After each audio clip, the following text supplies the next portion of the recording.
The Majority Report with Sam Seder. The destiny of America is always safer in the hands of the people than in the conference rooms of any elite. Sam Seder. They are unanimous in their hate for me, and I welcome their hatred. We must guard against the acquisition of unwarranted influence, whether sought or unsought, by the military-industrial complex. The Majority Report with Sam Seder.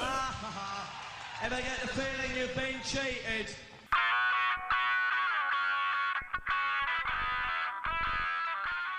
It is Tuesday, September 7th, 2021. My name is Sam Seder. This is the five-time award-winning Majority Report. We are broadcasting live to tape steps from the industrially ravaged Gowanus Canal in the heartland of America, downtown Brooklyn, USA. On the program today, Erwin Chemerinsky, Dean of the University of California, Berkeley Law School, on his book, Presumed Guilty, How the Supreme Court Empowered the Police and Subverted Civil Rights, as well as, of course, the most recent developments at the Supreme Court. We are off today. It is the Jewish holiday, Rosh Hashanah, and makes this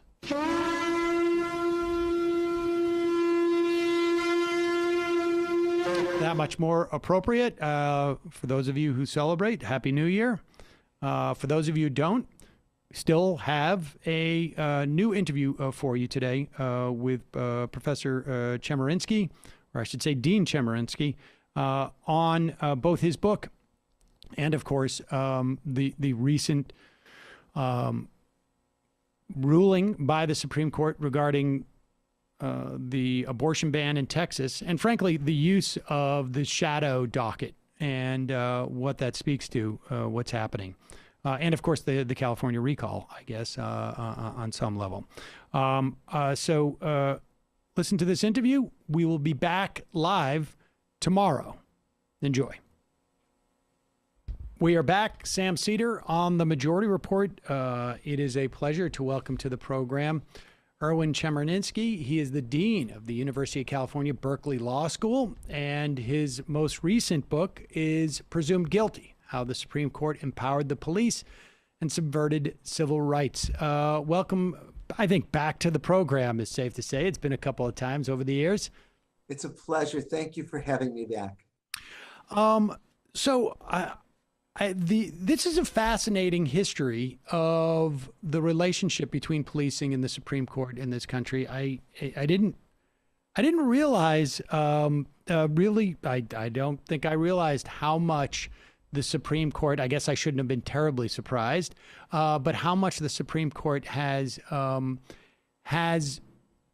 over the course of certainly over the 20th century. Shifted in at different times in terms of where our constitutional rights lie relative to the police, and how much they've been responsible for tactics that the police have used that we all really bemoan. But let's start. Let's just start in. I guess really what we're talking about is Reconstruction on some level. The 14th Amendment. There was no policing as a sort of a broad proposition didn't quite exist until that time, did it? Or tell us. Organized police forces, as we know them today, didn't come about until after the Civil War. Now, there was always the town sheriff or the town marshal, but if they needed a group of people to help, say, find and arrest somebody, they would gather a posse together to do it. The closest you find anything like an organized police force early in American history were the slave patrols that existed in the South to round up escaped slaves and return them to the owners. And so in some respects, and this audience knows that I've gotten sort of somewhat obsessed over the years with Reconstruction and really the implications of the 14th Amendment. I contend that era was really sort of the founding of the United States as we know it today. And so it makes sense on some level that the 14th Amendment becomes central as it has in many other aspects of our society. But it becomes central in the context of policing because the 14th Amendment was to the extent that they were willing to go, empower Black Americans and would theoretically restrict or implicate the power of those organized, I guess, slave patrols. You're right, of course, that the 14th Amendment was, through its Equal Protection Clause, meant to protect those of African descent. But the 14th Amendment is important in this story in another way as well. The Bill of Rights has many provisions that were meant to control the police. The Fourth Amendment that limits the ability of the police to stop, arrest, search people. The Fifth Amendment that limits how police can question because of the privilege against self-incrimination. The Due Process Clause that limits how the police can do identifications like lineups. None of those provisions applied to state and local governments when the Constitution was written. It was only through the 14th Amendment and only in the 20th century that those provisions got applied to the states. Isn't it astounding that prior to 1932, a state could try somebody in state court for a capital crime, have the person convicted and sentenced to death without the person having a right to a lawyer? It's stunning. But so how, I mean, why was that the case? I mean, why does the early amendments not apply to the states, but the 14th Amendment does? Or explain to us how, and then the why. Sure. It was thought that the Bill of Rights was meant just to constrain the federal government. Some of that was about states' rights, because to apply the Bill of Rights to the states limits what the states can do. The 14th Amendment changes the perspective of the relationship between the federal government and the states. The 14th Amendment is about limiting what state governments can do. It says states can't deprive any person of life, liberty, or property without due process of law. States can't deny equal protection of the law. States can't take away the privileged immunities of citizenship. And this was the provision of the Constitution that dramatically altered the relationship of the federal government of the states. And it's not surprising. It's the 14th Amendment that was then seen as the basis and was the basis for applying the Bill of Rights to the states. And so the 14th Amendment had a sort of like a structural aspect to it that the other amendments didn't have, and really was the one that sort of the delivery mechanism for the protections that those other amendments offered. Very much so. And one by one over the course of the 20th century, but really especially in the 1960s under the Warren Court, the Supreme Court said the Bill of Rights applied to the states. Again, you know something that's stunning? It wasn't until 1925 that freedom of speech under the First Amendment applied to state and local governments. It wasn't until 1963 in Gideon versus Wainwright that the Supreme Court said that the right to counsel has to be observed in state court where there's a possible prison sentence. I think people would find that fascinating at this point. And so it's not until 53 when we do get the Warren Court, I guess, at that point, that the 14th Amendment is interpreted that way? Or, I mean, what happens prior to 53 from that period of time from Reconstruction when the 14th Amendment is ratified and through that era? Are we building towards something during that time, or is it just no Supreme Court at that point is touching it? With regard to the application of the Bill of Rights to states, we're slowly building to something. 1925, freedom of speech is applied to the states. 1932, the right to counsel in capital cases applied to the states. 1940, free exercise of religion is applied to the states. 1947, the Establishment Clause applied to the states. But all of that grows exponentially, especially in the 1960s under the Warren Court, when it applies virtually all of the Bill of Rights to the states. And what it means to say applies is, if it doesn't apply to the states, then states can infringe freedom of speech or convict people without counsel. They don't have to pay any attention to the Bill of Rights before these provisions are applied to them. And we should say the Warren Court is really sort of the well, I guess it depends on your perspective, but from the perspective of the writer, probably, the hero of this saga. There may be others that have, a slightly different perspective on that. But so, I mean, for the sake of people, for people who don't sort of, fully appreciate, and this is going to be helpful, I think, when we go to present day and we start to sort of assess what the current Supreme Court is doing. It's almost in like the opposite direction, if you will. But when we talk about that era prior to the Warren Court, and then I do want to spend a little time on how the Warren Court did this. But what is happening during that era when only one by one certain rights that we have that prior to that were simply a protection, if you will, or a constraint on the federal government, start to get applied to state governments? Like, what is the general, I guess, within the context of the broad legal institution, what is the understanding of this? And is there a concerted effort to provide these protections? I mean, how does that work? I mean, and who are some of the players that are pushing in which direction? There's a huge debate in the 1930s and 40s and 50s as to how much of the Bill of Rights should be applied to state and local governments.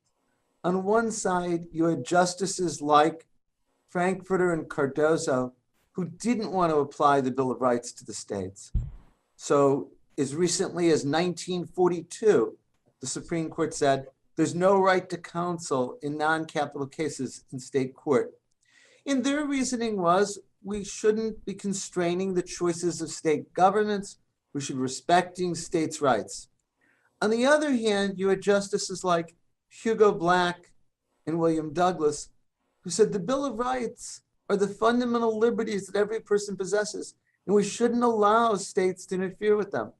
And ultimately, Black and Douglas win that debate, and one by one, almost every provision of the Bill of Rights gets applied to the states.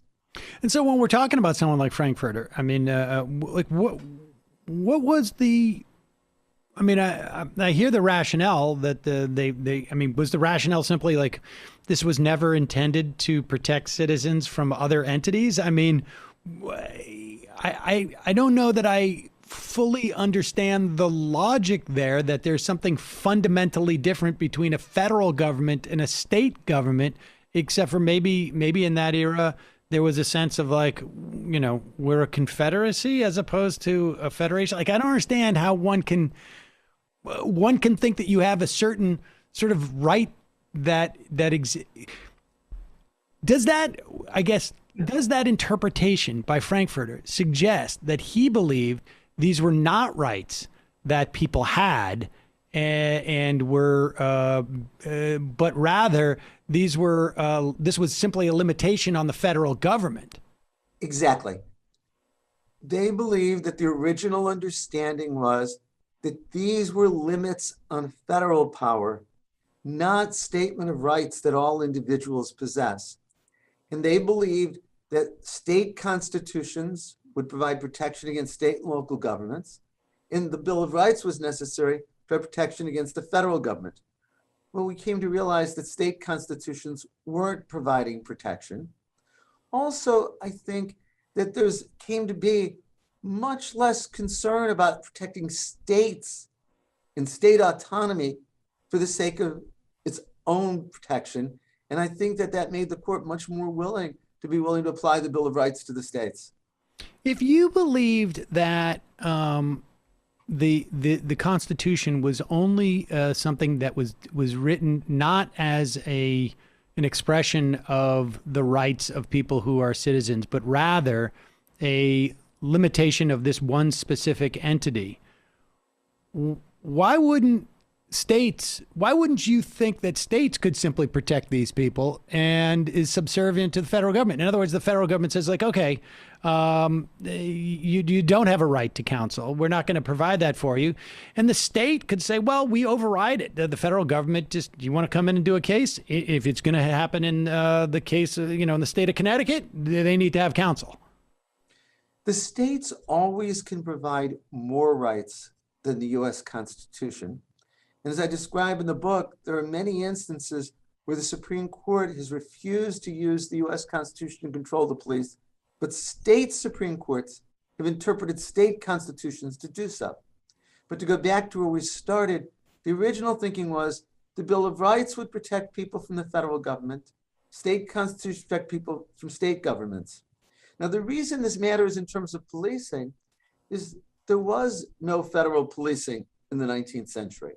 Not until Prohibition that we start developing things like the FBI.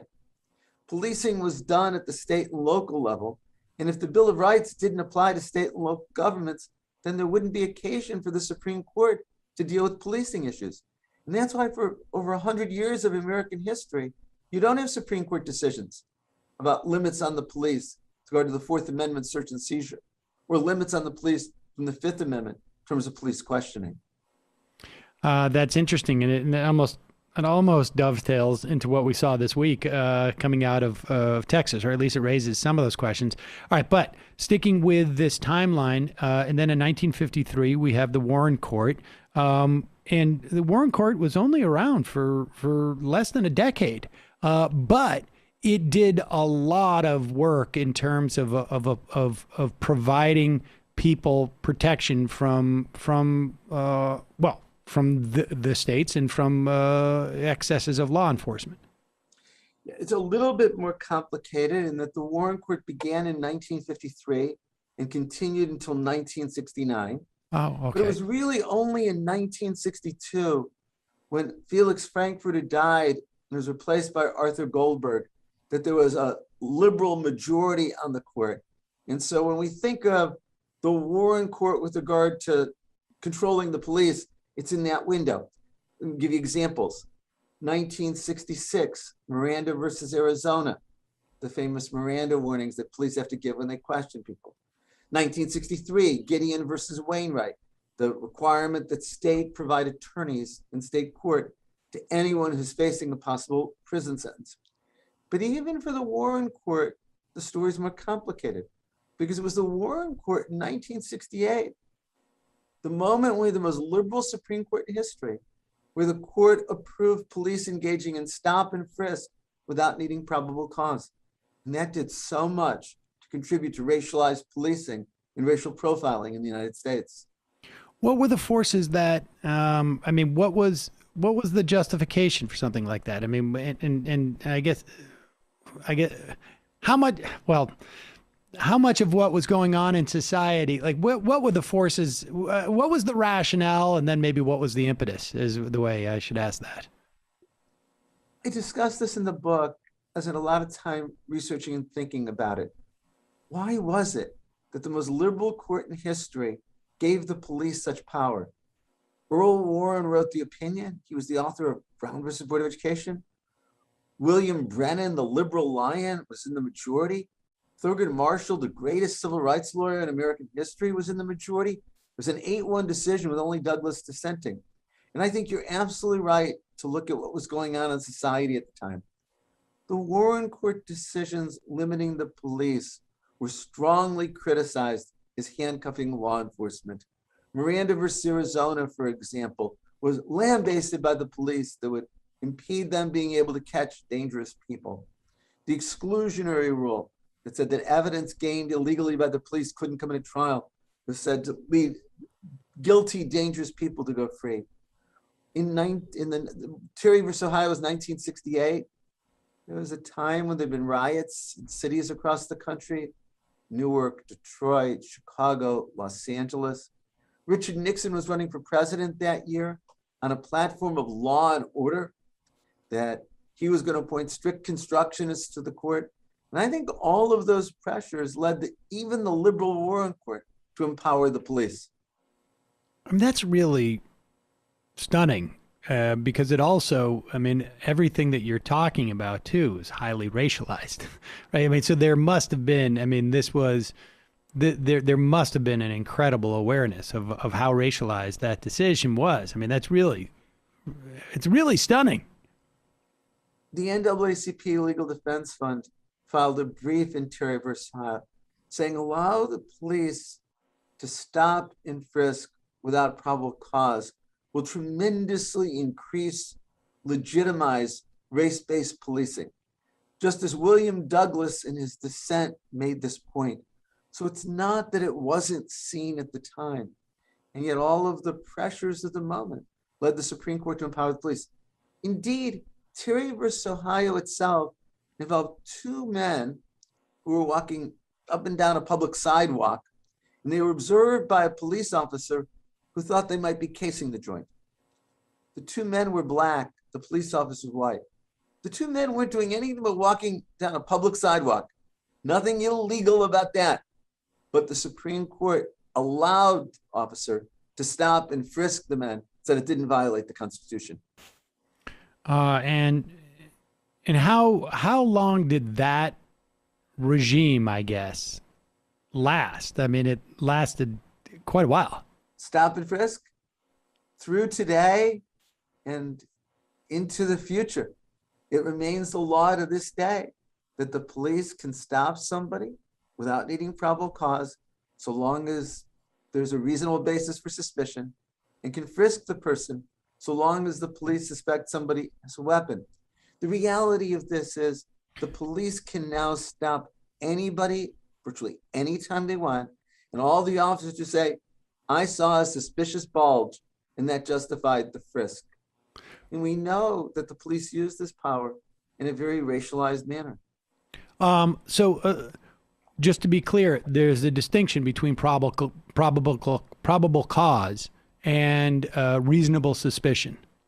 Yes, probable cause is the language of the Fourth Amendment of the Constitution that says that searches and arrests are supposed to be based on probable cause. And the issue in Terry versus Ohio is, should the officer had to have probable cause that a crime was committed in order to stop and search these men? There wasn't probable cause. The Supreme Court said it's not necessary.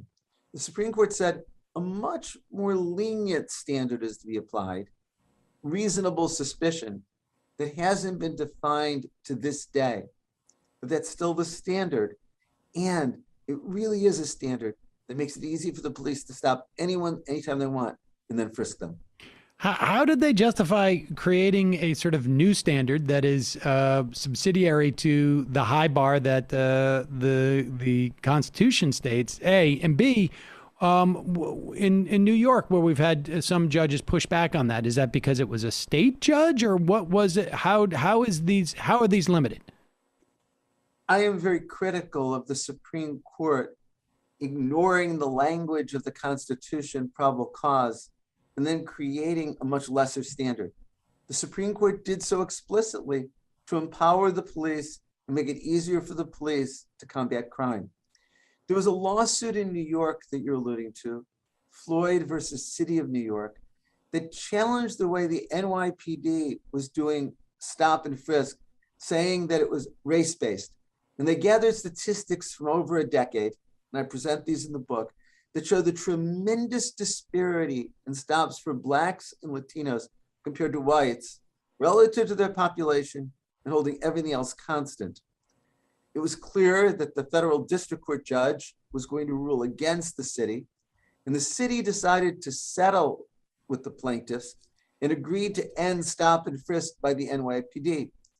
What's important to note here is they ended stop and frisk in New York, and there was no increase in crime.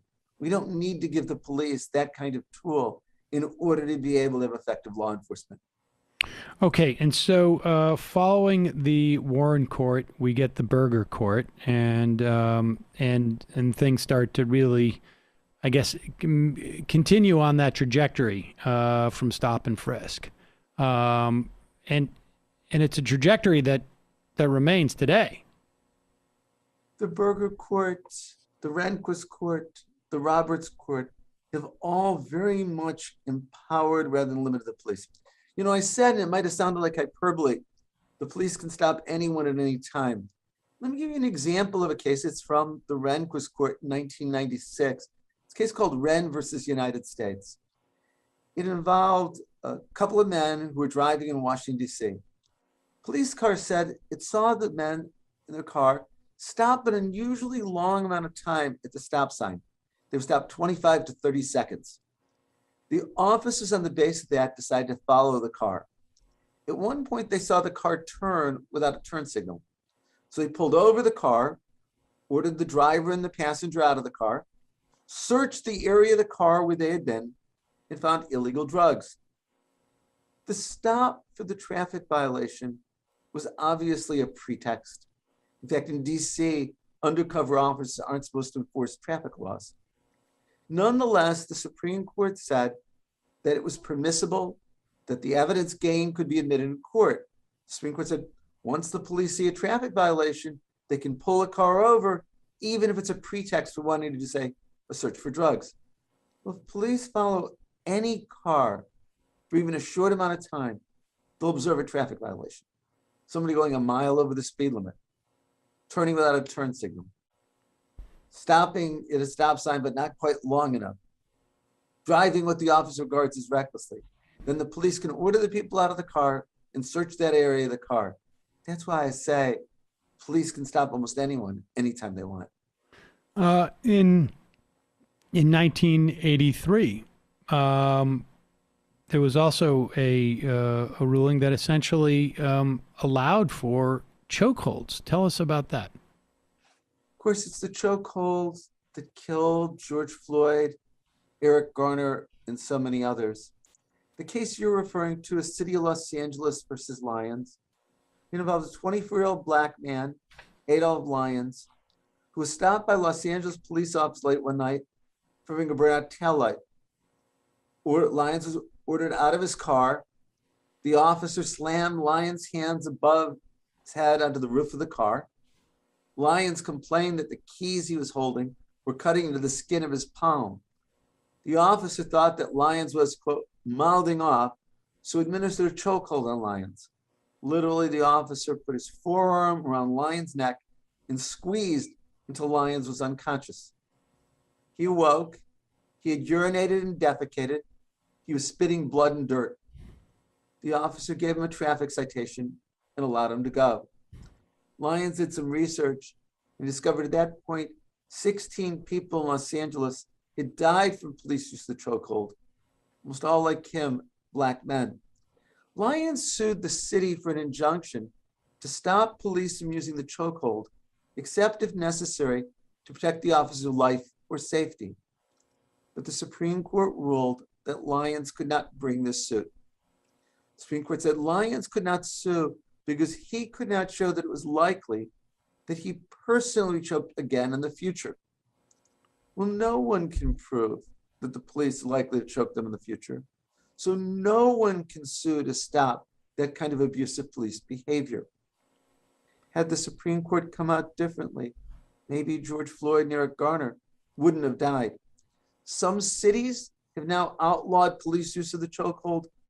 There was a bill that passed the House of Representatives to have the federal government do this, but that stalled in the Senate. Let's talk about this, because this also will implicate, it seems to me, maybe, I mean, you certainly would know better than I, what's happening in Texas on some level, this principle of like, you can't, so he could only sue for redress on having been chokehold, but couldn't sue to prevent chokeholds in the future because he can't prove that he is harmed by the existence of the chokehold going forward. That's exactly what the Supreme Court said. The court said if someone wants to sue for an injunction, they have to show that they personally are going to be hurt in the future. So as an example, there were a couple of cases of police departments that had the practice of subjecting women to strip searches when they were stopped for routine traffic violations. Women who would be subjected to this degrading, horrific practice sued to stop the police from doing this to women. And the lower court said, based on the case I described to you, they can't show that they're going to be stripped again in the police. Therefore, they can't sue for an injunction.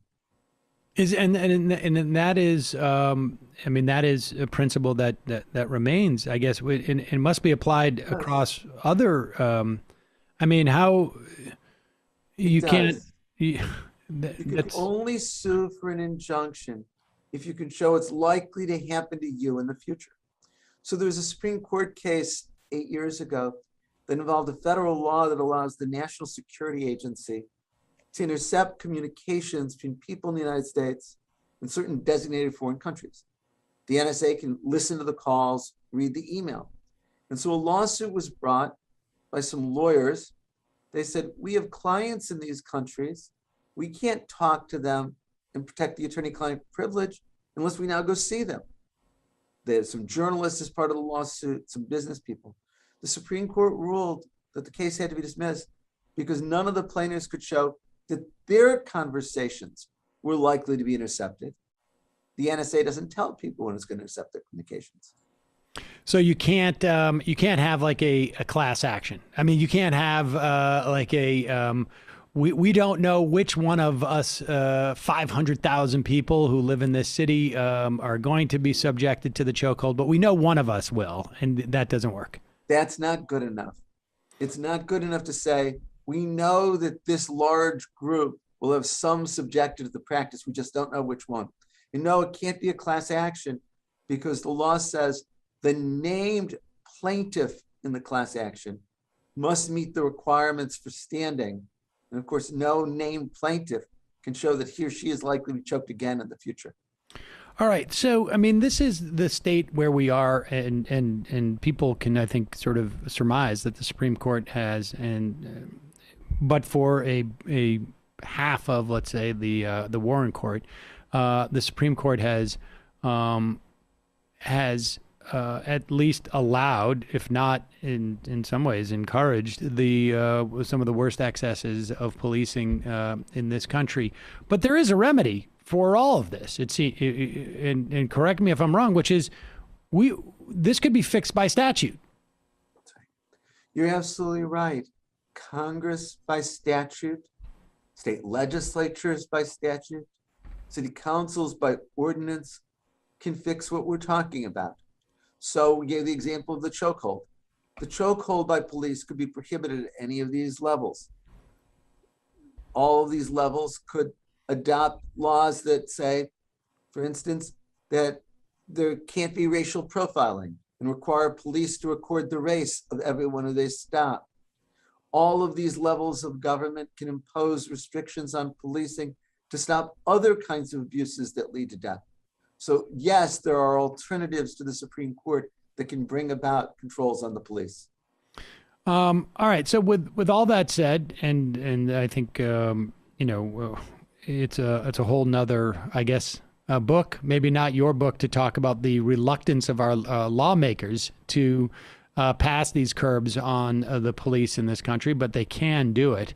And in many respects, I think they need to. But let's talk a little bit about what's happened over the past, well, really several years when it comes to the shadow docket. But let's talk specifically what's taken place this past week. In Texas now, it is, as far as I know, impossible to get an abortion because all of the abortion clinics have shut down for fear of being subjected to, it wouldn't be just one lawsuit. I mean, if I understand this law correctly, there's an unlimited amount of lawsuits that could be levied at an abortion clinic or anybody who so-called abets an abortion for any single abortion, with a minimum of a $10,000 bounty and lawyer's fees. So if I am an abortion doctor and I perform an abortion, there is no limit to the number of plaintiffs who could sue me for that one abortion, if I understand correctly. And presumably there's no maximum amount of money that they could win as a, I don't know what to call it, just a bounty, right? Give me your perspective on this and how this is, both the shadow docket, but also this so-called innovation that Texas came up with to not allow statutorily any state official to engage in this enforcement, so as to provide there to be no, I guess, defendant in this case. The Texas law prohibits abortions once the fetal heartbeat can be detected, which is about the 6th week of pregnancy. Roe versus Wade said that states can't prohibit abortion prior to viability, which is about the 23rd or 24th week of pregnancy.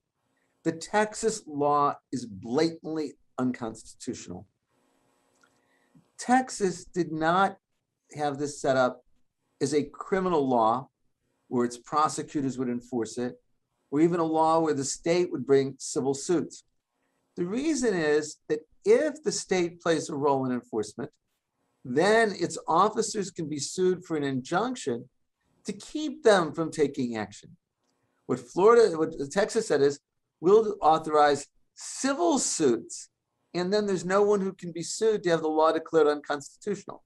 I think that's wrong, but at least it caused 5 Supreme Court justices to be unwilling to enjoin the Texas law, and it's gone into effect. In the shadow docket you referred to, it's just matters that come to the Supreme Court on an emergency basis. It's where somebody goes to the court, as here, to ask the court to issue an emergency injunction or to lift an injunction put in place by the lower court.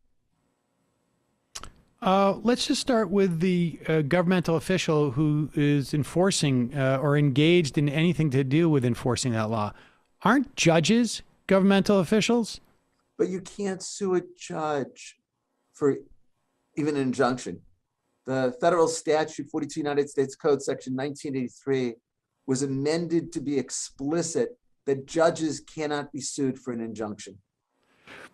What about everybody who works as at the courthouse, who presumably would have to do something to enforce to aid and abet this enforcement? Unfortunately, the lower courts have said that just as judges have absolute immunity to suits for injunction, so does that extend to the court personnel. This is what's so insidious about the Texas law. It was set up intentionally to make it difficult to sue to stop it from going into effect. Now, I think it still could have been done and still could have been stopped. I think 4 justices said that on Wednesday night, but that's why Texas set it up the way that it did. All right. Well, let me ask you this: why? What would be wrong with a New York State government that abridged the First Amendment? We don't like people wearing MAGA hats. Or the Second Amendment, like you see a gun, you can sue somebody who's holding a gun. My example is, why can't Texas now prohibit same-sex marriage and say, we authorize civil suits against those who perform same-sex marriages? There's a right to same-sex marriage, just like there's a right to abortion, but why couldn't the state authorize civil suits? Or the other example is, why couldn't Texas now pass a law that says it's outlawed to criticize the governor of Texas and civil suits can be brought against those who do so? I mean, there's no stopping point to this principle. The state then can undermine any constitutional right by authorizing suits against those who exercise that right. Now, once somebody is sued for violating the law, if they're willing to take that chance, as a defense, they can argue that the law is unconstitutional, but you require a suit and then the defense to be brought. And if all the abortion clinics close up, or if no one will perform a same-sex wedding, there's no one being sued, and there's no one to try to argue then that the law is unconstitutional. And we should be clear that it's not just risking $10,000, right? I mean, they are risking, they could get 1 million lawsuits against them. I mean, theoretically, in Texas, there's no limit to, and so, I mean, maybe somebody sets up an entity just for the sake of attempting to perform an abortion, I guess, and invite that lawsuit, and then we're bankrupt, and that's it. This seems like really bad real world implications to all of this, aside from their ideological. I mean, I'm not, put aside, like, they could reverse Roe v. Wade in a different context, right? And achieve the same goal, but they seem to be taking a wrecking ball to the entire judicial system if they okay this innovation. Your answer, Roe v. Wade is still the law. It hasn't been overruled. But the Supreme Court allowed Texas to prohibit abortions after the 6th week of pregnancy. That can't be reconciled with the most basic tenets of what the rule of law is about. The Supreme Court should have said, Texas can't prohibit abortions until and unless Roe v. Wade is overruled. And yet that's not what 5 justices of the court did. So at this moment, as we speak, Roe v. Wade is the law, but not effectively in Texas. Women in Texas don't have a right to abortion after the 6th week of pregnancy. I mean, so then it's really just a question of semantics, isn't it? Because you're fundamentally undermining the rule of law such that it doesn't matter that there is a law, because it doesn't matter in Texas right now that Roe v. Wade is the law. I wrote an op-ed that's in the Washington Post today, and that's exactly the point that I try to make. It's a little disturbing. It's more than a little bit disturbing. I think we should be outraged by it beyond abortion, as you say. If states can do this, they have an amazingly powerful tool to undermine all of our constitutional rights. And no state should be able to ignore the Constitution. Yet the Supreme Court here has very much approved Texas being able to do just that. So you're a dean of law school. This is the Supreme Court is the primary court on top of the sort of pyramid of courts, essentially, that protects the law of the land. What happens if I structure a law, like I'm a lawmaker in New York State, and I take the Texas abortion law word for word, except for instead of aiding and abetting an abortion, it is aiding and abetting the purchase or the holding of a handgun, right? So I don't necessarily go after the person with the gun, but I go after everybody who sold it to them, or anybody who drove them to the store, maybe, whatever it is. And this heads up to the Supreme Court, and they say, "Oh no, this isn't right." I mean, at what point do you say, as a dean of a law school, like, "Oops, this has sort of been there's a little bit of a fiction that's involved in what I'm doing on some level that I can't even," or, I mean, when does that happen? It's already happened. It's a book that I wrote that we're talking about concerning the police. So the Supreme Court has failed to enforce the Constitution when it comes to policing. And I agree with you. If a state were to adopt a law allowing civil suits against those who have guns, the Supreme Court, same 5 justices, would declare it unconstitutional in a heartbeat. What's the difference? It's just that those 5 justices are very pro-gun rights and very against abortion rights. I mean, for years, Republican presidents have been picking justices who, more than anything else, are likely votes to overrule Roe versus Wade. We shouldn't be surprised now. With Thomas, Alito, Gorsuch, Kavanaugh, and Barrett, we have that court.